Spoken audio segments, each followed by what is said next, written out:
আমগুলোকে ছোট ছোট করে কেটে মশলা মাখিয়ে নিয়েছি, তারপর একটু রোদে রেখেছি।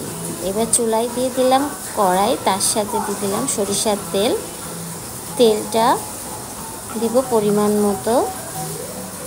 তেলটা গরম হয়ে আসলে দিয়ে দিব কিছু মশলা, দারচিনি, এলাচ, তেজপাতা।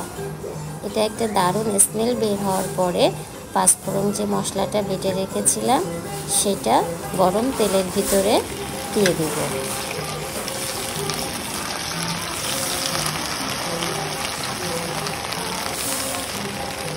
তারপরে এটাকে আদা বাটা, রসুন বাটা, জিরা বাটা, ধনিয়ার গুঁড়ো বা কিছু গুঁড়া মশলা দিয়ে এটা মশলাটাকে একটু ভেজে নেব।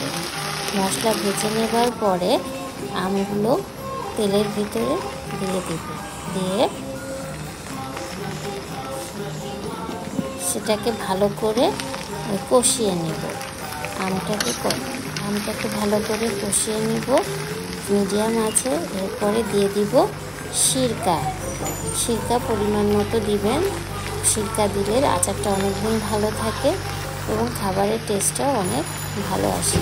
এবার নেড়ে ছেড়ে কিছুক্ষণ পরে চিনি দিয়ে দেব। চিনি দিবেন আপনার টেস্ট অনুযায়ী। কেউ বেশি মিষ্টি খেতে পছন্দ করেন, কেউ কম মিষ্টি খেতে পছন্দ করেন। আমি একটু কমই দিয়েছি, কারণ আমি টক মিষ্টি ঝাল আচার খাবো। এবার এটা চুলার সাথে নাড়াচাড়ার পরে এটা যখন ভালো মতো কষে আসবে তখন দিয়ে দিবেন ভাজা পাঁচফোড়নের গুঁড়া। পাঁচফোড়নের গুঁড়া দিয়ে কিছুক্ষণ নাড়ার পরে এটা নামিয়ে ফেলবেন। এটা এখন খাওয়ার উপযোগী হয়ে গেছে। কিছুদিন রোদে রেখে দিবেন। রোদে রাখার পরে আমটা খুব সুন্দর হয়, খেতে মজা লাগে। ওকে, হয়ে গেছে এখন।